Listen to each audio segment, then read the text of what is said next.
Justin, should a company have a legal budget? And if so, what should that company be thinking about in terms of items that should be factored into that budget? So all big companies have legal budgets. They have legal departments, they have legal budgets, all the whole thing.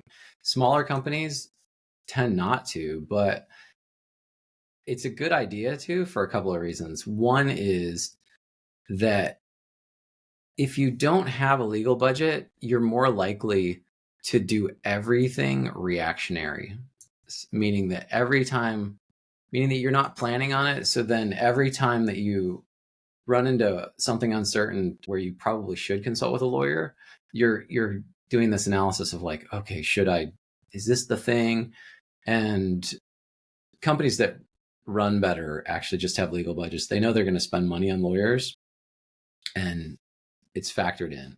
And it'll vary for every type of company, different sizes of company. Lawyers are a necessary part of running a business. And once you make that switch, it does make your company function better. So that's my take on that. I think the other thing to think about is that a lot of companies need different types of lawyers. So there's no such thing as a lawyer who does everything. And so companies will need corporate assistance. They're going to need intellectual property assistance. They're going to need employment assistance. They're going to need assistance with contracts. If they get in a dispute, they're going to need litigation assistance. If they're doing some sort of strategic transaction, they're going to need M&A or some other type of assistance like that. So there are all sorts of different things that happen, and the lawyer that you used for your traffic ticket is not going to be the same lawyer you use for all the rest of the stuff. So I think it's important to be aware of how to buy legal services, but then also to budget for them. What are some of your thoughts on this? Yeah, coming up now that we're in the beginning of the year, some companies may have already done their budget for the year. Some companies have differing, fiscal years for how they count, things within their business.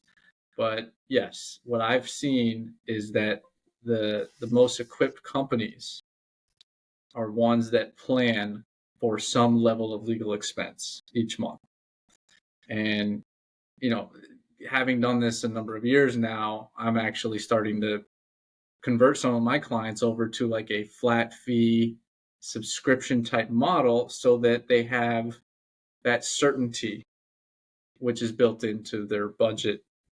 And that's been helpful for them, as well as accountability as well. If you know that you're expensing or budgeting out legal, it keeps you accountable.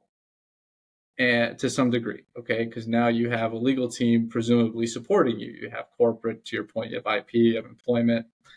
And when you have that team supporting you, now you're held accountable to keep your company running the appropriate way in compliance, avoiding the legal dispute, which is the unpredictable expense, right?